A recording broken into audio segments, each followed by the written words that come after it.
하나님 말씀 나눌 수 있어서 너무나 감사하고 또 제가 개인적으로도 영광스럽게 생각을 합니다. 사실 이전에 나눔교회와 저희 바른미디어라는 기관이 다양한 방식으로 또 협력을 해오고 우리 성도님들을 잘 모르시겠지만 여기서 저희 세미나도 하고 막 그랬었거든요. 그렇게 다양하게 협력을 하다가 더 친밀한 방식으로 우리 성도님들과 함께 할 수 있어서 너무나 감사하고, 오늘 말씀을 전하는 것을 시작으로 해서 또 교회와 우리 성도님들께 좀 유익을 끼칠 수 있는 다양한 것들을 한번 고민해보고 더 친밀하게 동역의 이야기를 좀 써내려 가기를 간절히 소원합니다. 네, 저만 소원해도 괜찮습니다. 네, 마이웨이라는 곡이 있습니다. 발음이 좀 괜찮았는지 모르겠습니다. 마이웨이라고 하는 세계적인 명곡이죠. 사실 제가 노래를 잘 부르면 한 곡 멋들어지게 좀 불러드릴 텐데 제가 그 정도 노래 실력은 안 돼서, 네, 마이웨이라는 곡이 있는데 주된 가사의 내용은 이렇습니다. 내 삶이 이제 마지막이 가까워 왔다. 친구여, 내 이야기를 한번 좀 들어봐라. 내가 이런저런 인생을 살아왔다. 중요한 것은 난 내 방식대로 살았다라고 이야기합니다. I did it my way라고 표현하죠. 나는 내 모든 인생을 계획했다. 그 가운데서 후회도 있었고 때로는 과욕도 있었고 때로는 이런저런 의문도 있었지만 나는 그 모든 것에 맞섰고 버텼다. 그리고 결국에는 내 방식대로 살았다. 나는 내 식대로 했고 이것이 내가 걸어온 길이었다. 이게 이제 우리가 많이 듣고 보았던 그 마이웨이라고 하는 이제 곡의 가사 내용입니다. 사실 선율이 너무 좋고 워낙 유명한 곡이다 보니까 많은 사람들에게 이제 사랑을 받았었는데, 그래서 어떤 사람들은 이 노래를 뭐라고 표현하냐면 자신의 힘으로 광야의 길을 낸 사람들의 찬가라고 표현하는 사람들도 있습니다. 이 노래의 가사말과 이 노래가 정말 많은 사람들에게 사랑을 받았고요, 또 때로는 용기를 주었고요, 또는 어떤 사람들에게 희망을 주었던 그런 곡이었습니다. 그런데 문제는 오늘 우리가 읽었던 시편 1편을 가만히 살펴보면 이 노래의 내용과는 조금 반대되는 사상에 대한 이야기를 하고 있는 것 같습니다. 사상으로 따지자면 방금 말씀드린 것처럼 완전히 반대되는 사상인 거죠. 누군가는 나의 길, 내 방식대로 살았다라고 하면 사실 오늘 우리가 읽었던 본문의 말씀은 네 방식대로 살다가 망한다라는 이야기거든요. 그래서 한 시편 주석에 보면 이런 내용이 있습니다. 제가 읽어드리겠지만 PPT에 나갈 겁니다. 이 노래는 마이웨이를 얘기하는 겁니다. 우리가 지닌 가장 높은 문화적 사상을 표현한다. 즉 자수성가한 남자, 자립한 여자, 강인한 개인의 사상이다. 시편 1편은 이 사상에 가능한 한 반대한다.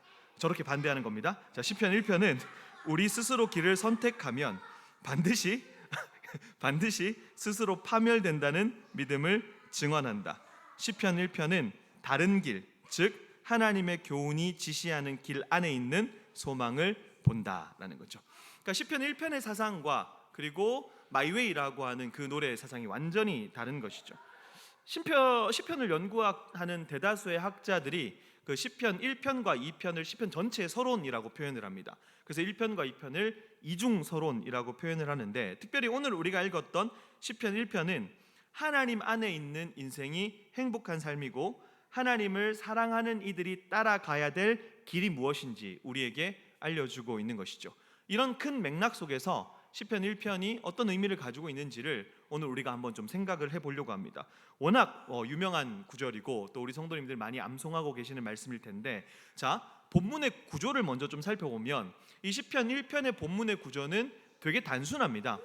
1절부터 3절까지는 의인에 대한 묘사가 나오고요, 그리고 4절부터 5절까지는 악인에 대한 묘사가 나옵니다. 그리고 6절은 의인과 악인을 대조하고 있는 거죠. 그러니까 의인에 대해서 설명하고 악인에 대해서 설명합니다. 그리고 그 끝이 완전히 다를 것이라는 의인과 악인의 대조인 것이죠. 자, 그래서 우리는 이 맥락 속에서 이 시편 1편을 하나하나 좀 살펴볼 텐데요. 먼저 1절은 이렇게 이야기합니다. 복 있는 사람은 악인들의 꾀를 따르지 아니하며 죄인들의 길에 서지 아니하며 오만한 자들의 자리에 앉지 아니하고. 복 있는 사람은 이라는 말로 시편 1편을 시작합니다. 사람들은 복을 정말 좋아합니다. 사실 복을 싫어하는 사람들은 없을 겁니다. 우리가 기복신앙이라는 말이 있을 정도로 사실상 이제 복이라고 하는 것, 어떤 사람들은 집착하기까지 합니다. 사실 물질적인 복 있으면 너무나 좋죠. 건강의 복 좋은 겁니다. 그 자체가 나쁜 건 아니고, 하나님께서 그런 것들을 우리에게 채워주시면 그 역시 우리에게는 굉장히 감사한 것들이죠. 우리가 삶을 살아가면서 절대로 없어서는 안 되는 그 모든 것, 그것이 또한 하나님께로부터 왔다는 것을 고백하는 것, 그것이 우리의 신앙입니다. 다만 성경에서는 그렇게 유한한 것, 그리고 우리가 그렇게 집착하기를 바랐던 것만이 복은 아니다라고 많이 이야기를 합니다. 특별히 궁극적인 복이라고 할 때, 특별히 시편 1편에 사용되었던 이 복이라는 단어가 직설적으로 좀 표현을 하면 행복하다라는 뜻입니다. 단순히 어떤 물질적인 복, 건강의 복을 이야기하는 것이 아니라 우리가 표면적으로 집착하는 어떤 실체를 이야기하는 것이 아니라 행복이라고 하는 뜻을 가지고 있는데, 우리가 잘 알고 있는 마태복음의 팔복 있지 않습니까? 그 복 역시도 행복한 하나의 상태를 의미하는 겁니다. 그러니까 어떤 표증이라는 개념보다는 그것을 추구하는 어떤 하나의 상태에 대한 진술이 오늘 특별히 시편 1편에서 이야기하는 복이라고 하는 거죠. 자, 그러면 우리가 어떤 상태에 있을 때 복이 있다고 할 수 있을까? 복 있는 사람으로 시작하잖아요. 복 있는 사람은 이라고 시작하니까 어떻게 하면 하나님 앞에서, 하나님 안에서 행복하게 살 수 있을까에 대한 진술이 이제 나오기 시작하는 거죠. 자, 그런데 이 복 있는 의인의 삶을 살아가기 위해서 시편의 저자는 우리에게 하지 말아야 될 것이 있다라고 이야기합니다. 그게 세 가지인데, 첫 번째가 뭐냐? 악인들의 꾀를 따르는 거죠. 그리고 두 번째는 죄인들의 길에 서는 것, 그리고 세 번째는 오만한 자들의 자리에 앉는 것. 이 세 가지를 하지 않아야 하나님 앞에서 복 있는 인생, 행복한 상태로 살아갈 수 있다라고 우리에게 이야기를 하는 거죠. 근데 이 세 가지를 가만히 살펴보면 조금 공통적으로 받아들일 수 있을 것 같습니다.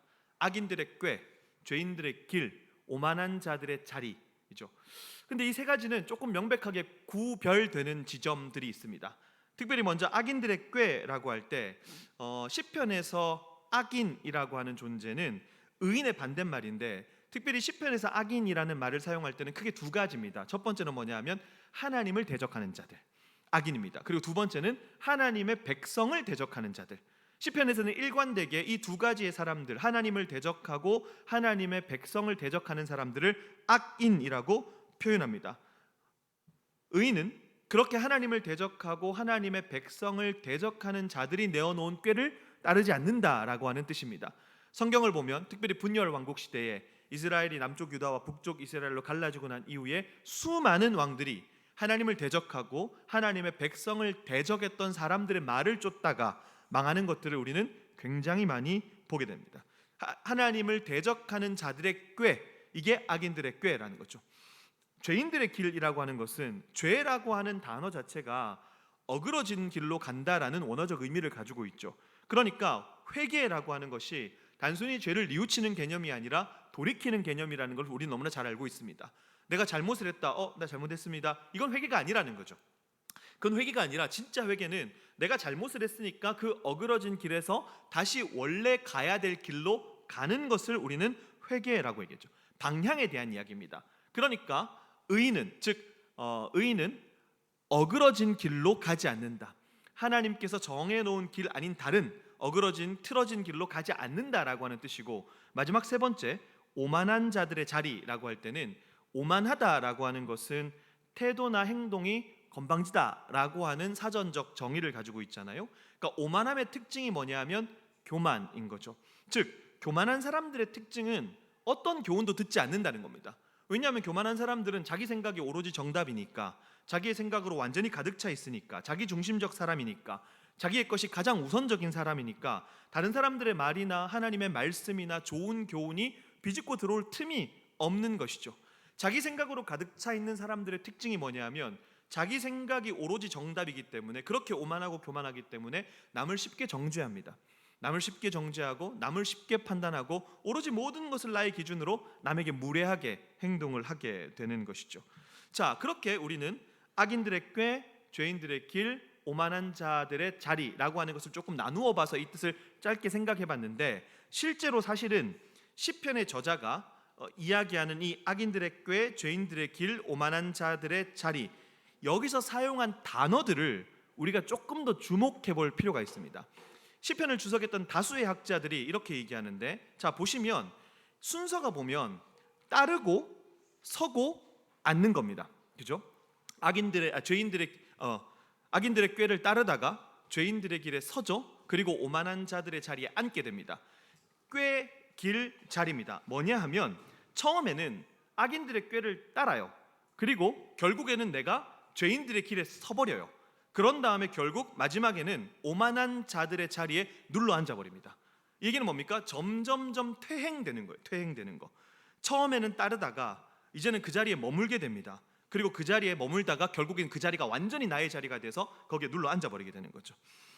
처음에는 보시면 꾀였습니다. 악인들의 꾀였는데 이게 뭡니까? 잘못된 생각이 길을 만들어 버립니다. 그리고 그 길에 서다 보니까 완전히 그 길이 내 길이 돼 버리는 거죠.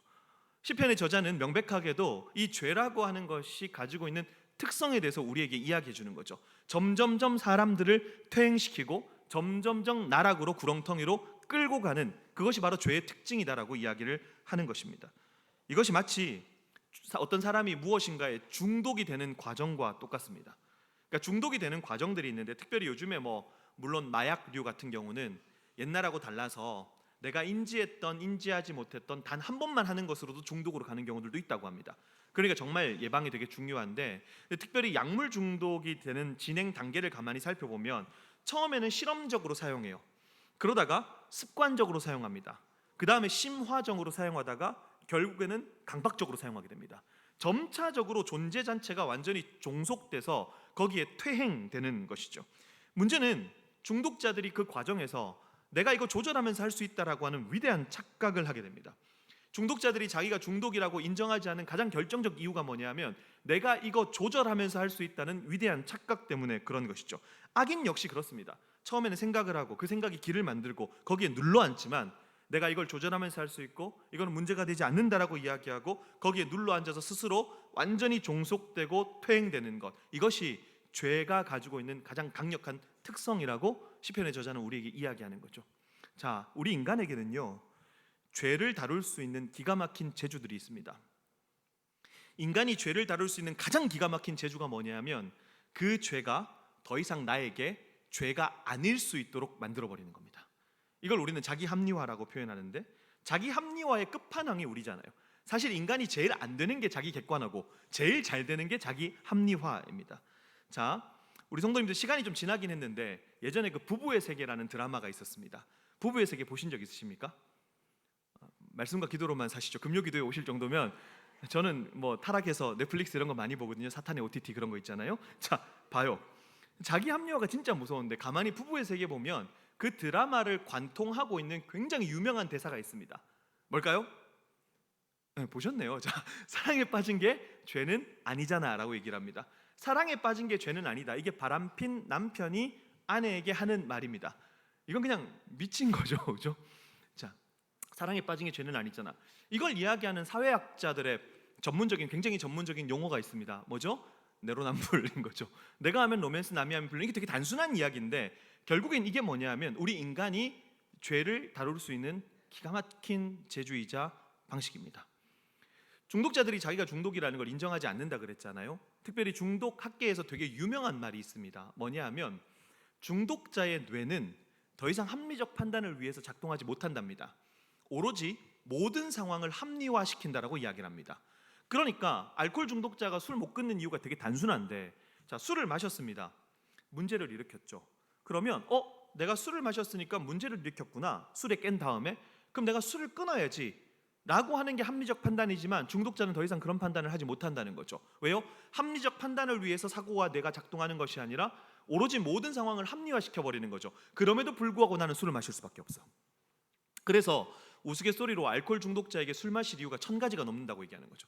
제일 많이 하는 게 남 탓입니다. 전문용어로 투사라고 표현하죠. 자녀 탓, 남편 탓, 아내 탓, 환경 탓. 이런 식으로 끊임없이 뭐냐면 자기 합리화가 이루어져요. 자기 합리화가.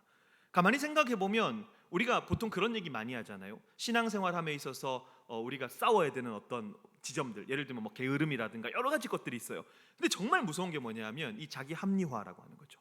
왜냐하면 우리 인간은 죄를 더 이상 나에게 죄가 아닐 수 있도록 만들어버릴 수 있는 수만 가지 이유들을 가지고 있으니까 때로는 우리에게는 하나님도 입 다물게 할 만한 얼마나 합리적인 이유들이 많은 사람들인지 잘 모릅니다.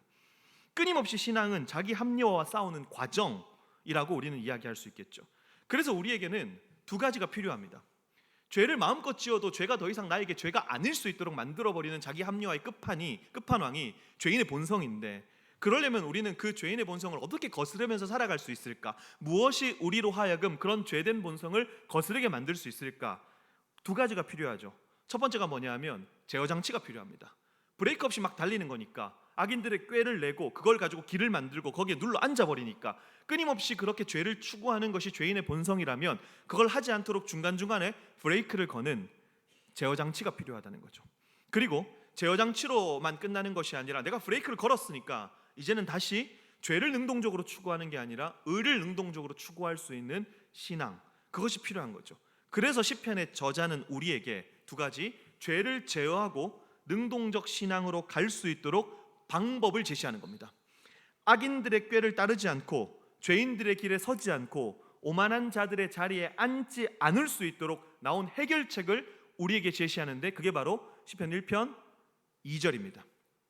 그게 뭡니까? 오로지 주님의 율법을 즐거워하며 밤낮으로 율법을 묵상하는 사람이다.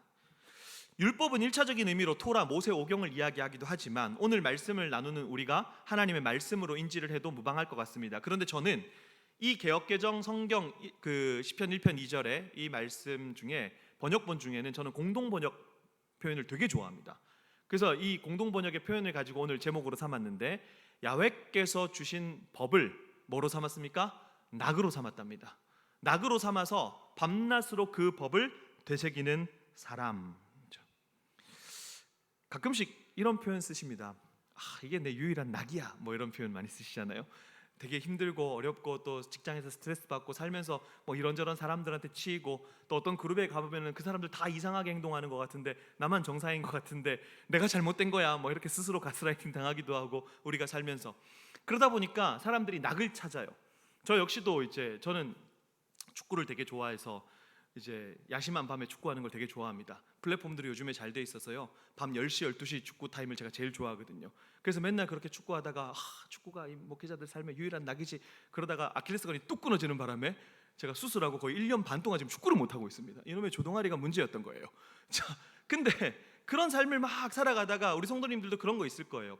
취미생활도 있으실 거고 또 스트레스를 풀기 위해 하시는 것들이 있을 겁니다. 그리고 이게 내 인생에서 낙이지 라고 표현하는데, 이 공동번역본을 읽다가 그런 생각이 드는 거예요. 하나님 말씀이 언제 나에게 낙이었지? 이 생각이 드는 겁니다. 하나님의 말씀을 낙으로 삼았다라고 저자가 이야기하는데, 정말 우리 성도님들께 한번 여쭙고 싶은 것, 그리고 저 스스로에게도 다시 한번 제 신앙을 돌아보면서 질문하는 것, 우리가 언제 하나님의 말씀을 읽고 바르게 해석하기 위해서 애써보고 묵상하고 치열하게 우리의 삶에 적용해보기로 노력했는지, 그리고 그것을 낙으로 삼았는지. 우리가 정말 많이 말하면서도 이상하게 여기지 않는 게 있습니다. 우리가 진짜 많이 하는 말인데 이걸 전혀 이상하게 여기지 않습니다. 뭐냐 하면 말씀 읽기를 결단하자고 합니다. 우리는 말씀 읽기를 결단하자고 하죠. 근데 이거 되게 이상한 표현이에요. 가만히 생각해 보면 시편 저자 입장에서 말씀 읽기는 결단하는 게 아니라 낙이에요. 근데 우리는 언젠가부터 말씀이라는 것이 결단을 해야 읽을 수 있는 것으로 전락해 버렸습니다. 오늘날 시대가 그런 거죠. 말씀 읽기를 결단합시다. 막 계획을 세우고, 물론 중요하죠. 읽기표를 만들어서 스티커 붙이고 그렇게 해서 상품 주고 나쁘다는 건 아닙니다. 그렇게 해서라도 독려를 해야 되는데 언젠가부터 하나님 말씀이 우리 인생에서 그런 위치를 차지해 버렸습니다. 전혀 낙이 아니라 짐이 되어버리는 것이죠. 오늘 시편 1편 말씀을 통해서 살펴보는, 그러니까 말씀이 우리 인생의 중심이 되어야 된다, 그런 얘기 되게 많이 하잖아요. 말씀이 우리를 지배해야 되고 말씀이 우리 인생의 중심이 돼야 된다, 이런 얘기 되게 많이 하는데 성경에 보면 그게 어떤 의미인지 곳곳에서 설명을 하는데, 오늘 우리가 읽었던 시편 1편을 통해서 생각해보는 말씀이 우리의 중심이 된다, 우리 삶에 임한다라고 하는 건 뭐냐면 두 가지입니다. 첫 번째, 죄된 본성을 제어하는 장치. 이 말씀이라고 하는 것이 죄악된 본성대로 살아가려는 우리의 인생의 제어 장치가 되고, 오히려 딱 브레이크를 걸어놓고 바른 지혜를, 악인들의 꾀가 아닌 바른 지혜를, 죄인들의 길이 아닌 생명의 길을, 오만한 자들의 자리가 아닌 겸손의 자리로 앉게 하는 그 능력 그 자체를 우리에게 주게 되는 것, 그게 하나님의 말씀이 우리의 삶에 임하고 우리의 삶의 중심이 된다라는 이야기인 것이죠. 그리고 그렇게 살아갈 때 의인, 하나님과 우리의 바른 관계, 성경에서 의라고 할 때는 관계적인 측면이 강하고 정의라고 하는 측면은 심판적 개념이 강합니다. 그러니까 의인이라고 할 때 하나님과 우리의 관계성 속에서 그 의가 발현되면서 행복한 상태를 누리는 것, 그것이 복 있는 사람이라고 시편의 저자는 우리에게 이야기하는 거죠. 신명기 17장에 보면 그런 말씀이 있습니다. 신명기 17장 18절에서 20절에 보면 자, 왕이 지켜야 될 규례. 아이러니하게도 이스라엘이 왕이 등장하기도 전에 하나님은 왕이 지켜야 될 규례에 대해서 설명을 하시는데 이렇습니다. 18절, 그가 왕 위에 오르거든 이 율법서의 등사본, 복사본이죠, 등사본을 레위 사람 제사장 앞에서 책에 기록하여 19절, 평생에 자기 옆에 두고 읽어 그의 하나님 여호와 경외하기를 배우며 이 율법의 모든 말과 이 규례를 지켜 행할 것이라. 20절, 그리하면 그의 마음이 참 특이하죠. 그의 형제 위에 교만하지 않고 오만한 자들의 자리에 가지 않는다는 겁니다. 그 명령에서 떠나서 좌로나 우로로 치우치지 않는다. 죄인들의 길로 가지 않는다는 겁니다. 이스라엘 중에서 그와 그의 자손이 왕위에 있는 날이 장구하리라. 하나님의 말씀의 역할이 그런 거였어요. 왕에게도 임할 때 왕이 지켜야 될 규례, 그 말씀을 끊임없이 옆에 두고 읽고 묵상하고 그 규례를 지키고, 그럴 때에 형제 위에 교만하지 않을 수 있고 이 명령에서 떠나서 좌로나 우로나 치우치지 않을 수 있어 라고 이야기하는 것, 그것이 말씀이 우리 가운데 임했을 때 나타나는 현상이라고 하는 거죠. 그런데 이스라엘은 우리가 너무나 잘 알듯이 왕들이 대대로 하나님의 말씀을 다 저버렸습니다. 요시아라는 왕이 있습니다. 열왕기하 22장에 보면 요시아라는 왕이 있는데 8살 때 왕위에 오르게 됩니다. 그리고 18살, 10년이 지난 다음에 18살 때 뭘 하냐면 성전에 이제 수리해야 될 것, 보수해야 될 것들이 있으니까 성전 수리할 것을 지시합니다. 그럼 우리가 잘 아는 것처럼 성전 수리하다가 뭐가 나옵니까? 율법책이 나옵니다. 그 율법책을 제사장이 가지고 오고 서기관이 가지고 와서 그 율법책을 옆에서 읽게 되는 거죠. 들어보니까 10년 동안 8살에 왕위에 올려서 18살 동안 10년 동안 율법서 없이 살았던 거죠. 그러니까 이 10년의 세월이 하나님 앞에서 얼마나 자기가, 이 나라가 하나님의 규례를 어기고 율례를 지키지 못하고 법도를 지키지 못했는지를 깨달으니까 바로 옷을 찢어버립니다. 회개의 표현이라는 거죠. 이스라엘 왕정이 망한 이유가 여기에 있었다라고 많은 사람들이 이야기를 하죠. 말씀을 소중한 것으로 여기지 않았습니다. 왕이 지켜야 될 규례는 항상 왕 옆에 그 말씀을 두고 있어야 되는데 이제는 그 율법서가 어디로 분실됐는지도 모르는, 신경을 쓰지 못하는, 하나님의 말씀을 전혀 소중한 것으로 여기지 못했던 거죠. 결정적으로 이방의 나라들의 세력이 거세지는 걸 보니까 눈에 보이지 않는 하나님보다 눈에 보이는 왕을 원했던 이스라엘 백성들이 사무엘에게 왕정을 요구하고, 하나님은 사무엘을 통해서 이렇게 왕정을 허락하시죠. 너희가 나를 버렸다. 그러니까 이스라엘 백성의 왕정이라고 하는 것은 이스라엘이라는 한 나라가 체계적으로 잘 세워지기 위해서 시작된 것이 아니라 하나님께서 직접 너희가 나를 버렸다라고 시작한 게 이스라엘의 왕정이었죠. 그러니까 잘 될 리가 없었던 겁니다. 율법책을 잃어버리고 가만히 보니까 10년 동안 완전히 엉망진창으로 살았던 자신의 모습을 발견하게 되니까 바로 옷을 찢어버리죠. 옷을 찢는다는 것이 이제 회개의 표현인데 저는 그런 생각도 해봤습니다. 왕이 입었던 옷이니까 이게 얼마나 화려했겠습니까? 왕이 입었던 옷인데 엄청 화려해요. 그런데 그 화려한 껍데기에 불과했다는 것을 요시아가 알게 된 거죠. 찢어버린 겁니다. 회개의 표현이기도 하지만 이 화려한 옷이 하나님 앞에서 아무 쓸모가 없는 겁니다. 오늘날 시대를 보면 그렇습니다. 오늘날 시대 보면 완전히 욕망과 광기의 시대잖아요. 저는 그 증거를 어디서 많이 찾냐 하면 우리 청소년들이 많이 즐겨 쓰는 그 인스타그램에서 많이 보게 됩니다. 우리 성도님들은 만약에 페이스북을 SNS 많이 하시고 인스타그램도 하시는 분들 계실 텐데 요즘에 우리 청소년들은 페이스북을 거의 하지 않습니다. 왜냐하면 페이스북에 우리 엄마 아빠 다 들어와서 친구 요청하는 바람에 애들이 다 끊고 도망갔어요. 인스타그램으로. 근데 거기 보니까 인스타그램 보면 막 온갖 가지의 사진들을 올리고 과시하고 자신의 욕망을 투여하고, 심지어 보면은 막 돈이 많은 사람들도 아닌데 막 오마카세 막 1인 30만 원짜리 50만 원짜리 먹었다고 막 하고, 잠실에 거기 가면은 그 고든 램지 1966 버거 있잖아요. 그거 먹겠다고 줄 쫙 서 있고, 갑자기 왜 햄버거 얘기 하나 하실 수 있겠지만 고든 램지 1966 버거 한 세트 얼마인지 아십니까? 한 세트 햄버거 한 세트가 얼마냐 하면 햄버거 한 세트가 14만 원입니다. 별로 안 놀라시네요. 원래 한 끼에 막 20만 원씩 주고 드시죠. 그렇구나. 햄버거 한 세트가 14만 원이에요. 돈이 많으신 분들이구나. 그럼 저 좀 사주십시오. 그럼 제가 맛있게 먹겠습니다. 자, 더 많은 것으로 막 채우려고 하고, 그거 따라하려고 하고, 어떻게든지 그거 한번 따라해 보겠다고 빚내서라도 그런 음식 먹고 자랑하고, 완전히 욕망과 광기, 내 욕망에 충실해서 다른 것으로 메꾸려 하고, 그거 안 되니까 더 자극적인 거 끌어오고, 결국 그것이 뭡니까? 중독으로 이어지고. 오죽했으면 제럴드 메이라고 하는 사람이 있는데 이 사람이 중독과 은혜라는 기독교적 관점에서는 거의 중독에 대한 교과서 같은 책을 쓰신 분인데 이분이 그런 얘기를 했대요. 전 세계의 95%의 사람들이 무엇인가에 중독이 되어 있는 것 같다. 근데 나는 5%의 정상인을 만나본 적이 없대요. 우리가 하는 굉장히 큰 착각이 있습니다. 뭐냐 하면 우리가 욕망과 탐욕을 굉장히 잘 제어할 것이라는 착각입니다.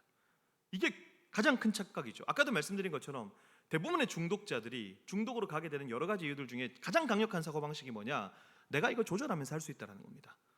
내가 이거 조절하면서 할 수 있다라고 하는 이 욕망과, 특별히 이게 단순한 의지의 문제가 아니라 몸의 반응이고 한데 그것조차도 내가 다 조절하면서 할 수 있다라고 하는 한 사람의 위대한 착각이 그를 계속해서 처음에는 꾀에서, 그 다음에 길에서, 그 다음에 자리로 끊임없이 완전히 파멸의 길로 몰아버리는 거죠.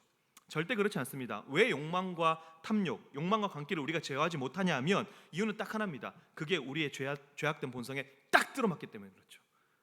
우리가 계속해서 하나님의 말씀 그 제어 장치가 없으면 우리한테 가장 만족을 주는 겁니다.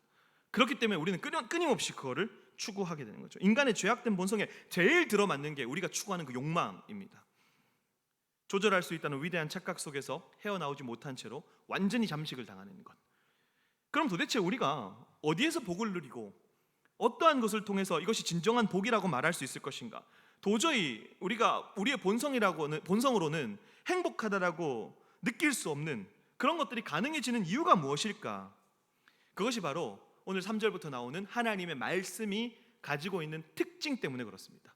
복 있는 사람은 이라고 했을 때 죄인들의 길에 서지 않고 악인들의 꾀를 따르지 않고 오만한 자들의 자리에 앉지 않는 오직 여호와의 말씀을 주야로, 그리고 특별히 낙으로 삼아서 누리는 사람들. 근데 그렇게 낙으로 삼았을 때 내가 어떤 의지를 발현해서가 아니라 하나님의 그 말씀 자체, 우리가 낙으로 삼은 그 하나님의 말씀 그 자체가 우리에게 적용되는 힘이 있다라고 얘기하는데 그게 바로 3절입니다. 3절과 4절입니다. 그는 시냇가에 심은 나무가 철을 따라 열매를 맺으며 그 잎사귀가 마르지 아니함 같으니 그가 하는 모든 일이 다 형통하리로다. 악인들은 그렇지 아니하며 오직 바람에 나는 겨와 같다. 나무가 철을 따라서 열매를 맺고 잎사귀가 마르지 않습니다. 되게 단순한 이유죠. 왜냐하면 나무가 시냇가라는 공급원을 만났기 때문에 그런 것이죠. 우리가 귀에 딱지가 들 정도로 많이 들었던 말씀이라는 것이 우리의 삶에서 열매를 맺게 만들고 잎사귀를 마르지 않게 만듭니다. 자, 그러면 단순히 말씀이 그런 역할을 합니다라고 넘어가는 것이 아니라 저에게도 질문하고 우리 성도님들께도 질문을 드립니다. 지금 우리의 공급원은 무엇입니까? 지금 오늘 우리를 살아가게 만들고 우리의 생각을 사로잡고 있고 우리의 행동을 나타나게 만드는 나의 가장 강력한 공급원이 무엇입니까? 라고 하는 거. 우리는 무엇 때문에 여전히 이 인생이라는 걸 살아가고 있으며 내가 오늘 발을 디디고 내가 하는 행동, 그 많은 행동의 내면 가운데 무엇이 나를 그렇게 살도록 만드는가? 이걸 우리는 끊임없이 확인해보고 점검해봐야 될 줄로 믿습니다. 겨라고 하는 것, 결국 하나님의 말씀이 없는 인생, 바람에 나는 겨와 같다고 했는데 겨가 뭡니까? 알곡의 껍질이잖아요. 완전히 메마른 겁니다. 가벼워요. 죽은 것이죠. 그러니까 기준이 없고 자기의 어떤 중심이 없으니까 바람에 날려버리는 거죠. 이리저리 날아다니는 겁니다. 그러다가 결국 누군가에게 발에 밟히거나 아니면 저 멀리 떠내려가 버리겠죠. 3절에 형통하리로다 라고 되어 있는데 사실 우리가 형통하게 살지 못할 때가 훨씬 많습니다.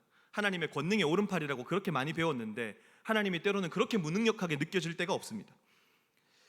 여기서 형통은 뭔가 사업이 잘 되고 뭔가 학업이 잘 풀리고 이런 개념보다는 하나님을 바르게 알고 의인, 하나님과 우리의 관계적인 측면이라 그랬잖아요. 의라고 하는 것이. 그러니까 하나님을 바르게 알고 그분과 바르게 관계하고 그분의 뜻이 우리 가운데 나타나는 상태, 그것이 성경은 우리에게 형통이라고 얘기합니다. 우리가 말하는 형통과는 조금 다를 수 있으나 성경에서 말하는 의인의 길이라고 하는 것, 하나님의 뜻이 우리의 삶에 나타나고 하나님의 말씀이 우리에게 제어장치가 되고 또 다른 길로 걸어가게 만드는 그 모든 것들을 성경은 형통이라고 이야기를 합니다. 그래서 바울은 빌립보서에서 우리에게 자족하는 능력, 내게 능력 주시는 자라서 내가 모든 것을 할 수 있다, 슈퍼내추럴한 그런 능력이 아니라 하나님께서 나에게 주시는 그 능력으로 내가 궁핍에 처할 때도 아니면 때로는 부할 때도 내가 그 상황에서 자족할 수 있는 능력을 가지고 있다. 욕망과 광기의 시대에서 제어장치가 올바로 작동하고 바른 길을 걸어갈 수 있도록 등불과 같은 역할을 하는 것, 그것이 하나님의 말씀이고 그 말씀대로 살아가고 그 말씀이 나에게 임하는 것을 성경은 복 있는 사람이라고 우리에게 이야기를 합니다. 그럼 궁극적으로 어떻게 되는가? 마지막입니다. 5절과 6절. 5절 그러므로 악인들은 심판을 견디지 못하며 죄인들이 의인들의 모임에 들지 못하리로다. 6절 무릇 의인들의 길은 여호와께서 인정하시나 악인들의 길은 어떻게 됩니까? 망하리로다. 의인들의 길은 여호와께서 인정하신다라는 표현을 씁니다. 이 인정하신다라는 표현이 아신다라는 표현인데 굉장히 친밀하다라고 하는 것을 의미한다고 합니다. 친밀한 관계. 의인은 하나님의 말씀으로 충만하고, 말씀으로 충만하다는 것이 여러 가지 설명이 될 수 있겠지만 오늘 시편 1편을 통해서 말씀으로 충만한다는 것은 내 죄악된 본성을 잘 제어하고, 그리고 나로 하여금 하나님과의 바른 길을 걷게 만드는. 그런데 완전히 죄인들은 그 반대로 의인과 죄인이 대비가 되죠. 바람에 날리는 겨와 같이 욕망에 이끌려서 광기의 시대를 살다가 결국에는 망하는 길로 들어서게 된다. 하나님의 말씀이 없으면 우리의 시선은 끊임없이 땅의 것을 갈구하게 됩니다. 왜냐하면 마태복음에도 그런 말씀이 있잖아요. 네 보물이 있는 곳에 네 마음이 있다. 그러면 그것을 그냥 넘기지 말고 지금 내 마음이 어디 있지? 지금 내가 우리의 하루의 삶에서 내가 지금 제일 많이 생각하는 게 뭐지? 나를 제일 불안하게 만드는 게 뭐지? 여러 가지 것들이 있을 수 있습니다. 지금 내 시선이 가장 머무는 곳이 어디지? 끊임없이 확인해 보는 거죠. 그리고 거기에 잠식되지 않도록 성령의 도우심을 구하는 겁니다. 끊임없이 그걸 생각하면 거기에 잠식이 되잖아요. 거기에 잠식돼서 헤어나오지 못하는 상태로까지 우리의 존재가 종속이 되어버립니다. 신앙은 어떻게 해서든지 그 생각으로부터 역행해보고, 때로는 도움을 구하기도 하지만 성령의 도우심을 구하기도 하고, 공동체의 도움을 받기도 하고, 하나님의 말씀을 통해서 깨달음을 얻기도 하고, 그런 과정을 통해서 나를 잠식하려고 하는 것들로부터 끊임없는 대적. 네 보물이 있는 곳에 네 마음이 있다라고 하는 것. 우리의 마음이 어디로 향하고 있는가? 베드로전서 말씀에 그런 말씀이 있거든요. 종합해 보면 말씀을 따라서 진리의 그 말씀, 그러니까 하나님의 그 진리의 말씀에 순종하면 나오는 결과가 있는데 뭐냐면 영혼이 깨끗해진대요. 하나님 말씀에 순종하면 영혼이 깨끗해진대요. 그러면 영혼이 깨끗해지면 어떤 일이 벌어지냐면 영원한 것을 사모하게 된답니다. 이게 베드로전서에 나오는 말씀이거든요. 말씀에 순복하니까 내 영혼이 깨끗해지고, 내 영혼이 깨끗해지니까 영원한 것을 사모할 수 있습니다. 이게 어느 맥락 속에서 나오냐면 우리가 잘 아는 푸른 마르고 꽃은 시드나 여호와의 말씀이 영원하다. 근데 우리가 말씀을 사모하지 못하니까 영혼이 깨끗해지지 않아요. 영혼이 깨끗해지지 않으니까 영원한 것을 사모할 수 없습니다. 그러니까 늘 항상 말라 비틀어질 풀에만 늘 항상 집중하고 내 영혼이 거기에 잠식돼 버리는 거죠. 우리의 욕망을 채우면 행복할 것이라고 생각하지만 그렇지 않다는 것을 우리가 잘 압니다. 그럼에도 불구하고 우리는 욕망을 채우기 위해서 충실한 인간들입니다. 그래서 인간을 참 어리석은 존재라고 이야기를 하나 봅니다. 우리의 욕망을 따라 살지 않기 위한 몸부림, 이것이 신앙이라고 생각하면 좋겠습니다. 그 몸부림은 하나님의 말씀을 사모하는 몸부림이 아닐까. 그래서 말씀을 정리할 텐데요. 오늘 말씀처럼 여호와의 말씀을, 야훼께서 주신 그 법을 낙으로 삼았다. 그래서 때로는 옆에 분들한테 그렇게 지금 안 하셔도 되고요. 옆에 분들한테 그런 고백을 할 수 있었으면 좋겠습니다. 오늘 우리의 낙이 오늘 나에게 주셨던 그 말씀이었다. 그 말씀이 나에게 때로는 위로가 되고 때로는 힘이 되고, 그것을 뭐 주야로 묵상한다고 해서 하루 24시간 중에 20시간을 그러고 있을 수는 없잖아요. 그게 아니라 끊임없이 욕망에 잠식되는 것이 아니라 어떻게 해서든지 계속해서 성령의 도우심을 구해서 하나님 말씀이 우리를 사로잡도록, 그 말씀이 생각나고, 이 상황에서 하나님 말씀이, 내가 이 선택을 해야 될 때 하나님의 말씀이, 그렇게 끊임없이 이 말씀이 나에게 낙이 되고 바른 길을 제시하고 의인들의 길을 제시하는, 그렇게 될 수 있도록 주님의 말씀을 읽고 묵상하고 그것이 낙이라고 고백할 수 있는 우리의 삶이 되기를 간절히 소원합니다. 그래서 오늘 말씀처럼 여호와의 말씀을 낙으로 삼아, 이것이 저와 여러분의 고백이 되기를 간절히 소원합니다. 아멘. 우리 찬양 한 곡 하고 기도를 좀 할 텐데요. 굉장히 오래된 찬양이긴 하지만 우리가 잘 아는, 그리고 제가 굉장히 좋아하는 찬양입니다. 생명의 주 말씀이라는 찬양인데요. 생명의 주 말씀을 나 항상 종일토록 묵상하고 그것이 우리의 양식이 되어서 우리가 삶을 살아가는 그 고백을 우리가 함께 하면 좋겠습니다. 생명의 주 말씀. 생명의 주 말씀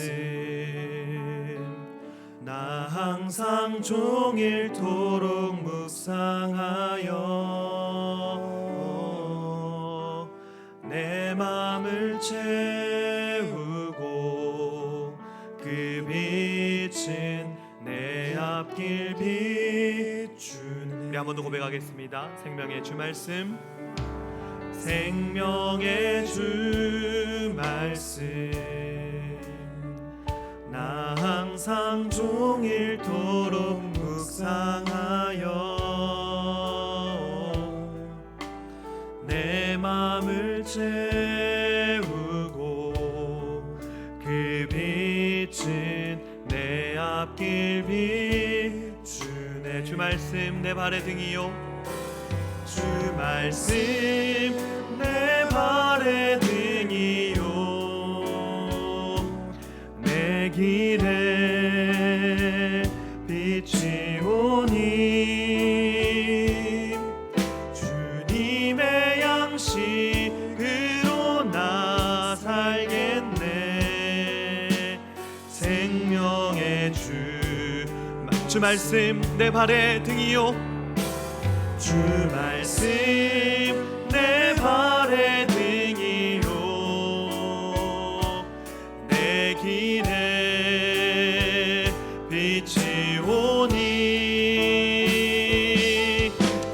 주님의 양식으로 나 살겠네. 생명의 주. 우리 한 번 더 고백하겠습니다. 주 말씀 내 발의 등이요, 주 말씀 내 발의 등이요, 내 길에 빛이 오니 주님의 양식으로 나 살겠네. 생명의 주 말씀. 우리 시간 불렀던 찬양의 가사들 그리고 들었던 말씀을 기억하면서 우리 간절히 한번 기도하며 나갈 때에, 하나님, 우리가 하나님의 말씀을 더욱 사랑하고 사모하기를 원합니다. 그런데 우리의 본성으로는 하나님의 말씀에 가까이 갈 수가 없습니다. 하나님의 말씀은 언젠가부터 결단을 해야 읽을 수 있는 것으로 전락했습니다. 이 시간 성령께서 우리의 마음과 생각을 지켜주시고 우리를 새롭게 하여 주시옵소서. 하나님의 말씀을 사모하고 사랑하는 마음, 그래서 그 말씀을 의존하고 의지하고 사색하고 깊어지는 그리스도인 될 수 있도록 우리를 인도해 달라고 그 말씀을 사모하는 마음을 가지고 우리 합심하여 이 시간 함께 한번 기도하며 나가겠습니다. 기도하겠습니다. 하나님, 하나님의 말씀을 더욱더 사모하기를 원합니다. 언젠가부터 하나님의 말씀이 우리가 결단해야만 읽어야 하는 것으로 전락해버리진 않았는지, 정말 하나님의 말씀을 나의 낙으로 삼는다라고 고백할 수 있는지, 도대체 그 말씀이 나의 인생에서 어떤 위치를 차지하고 있는지 이 시간 다시 한번 돌아보면서, 주님, 죄악된 본성으로, 죄인의 본성으로 하나님의 말씀을 따라갈 수가 없습니다. 그 말씀을 즐겨할 수가 없습니다. 이 시간 성령께서 우리의 마음과 생각을 주장하여 주셔서 하나님 말씀을 사모하는 마음, 하나님의 말씀을 사랑하는 마음, 그 말씀을 듣고 우리의 마음에 채워서 그 말씀대로 살아가기를 원하는 마음, 하나님 우리 마음 가운데 성령의 충만함으로 말미암아 그러한 마음으로 살아갈 수 있도록 주님 우리와 함께하여 주시옵소서.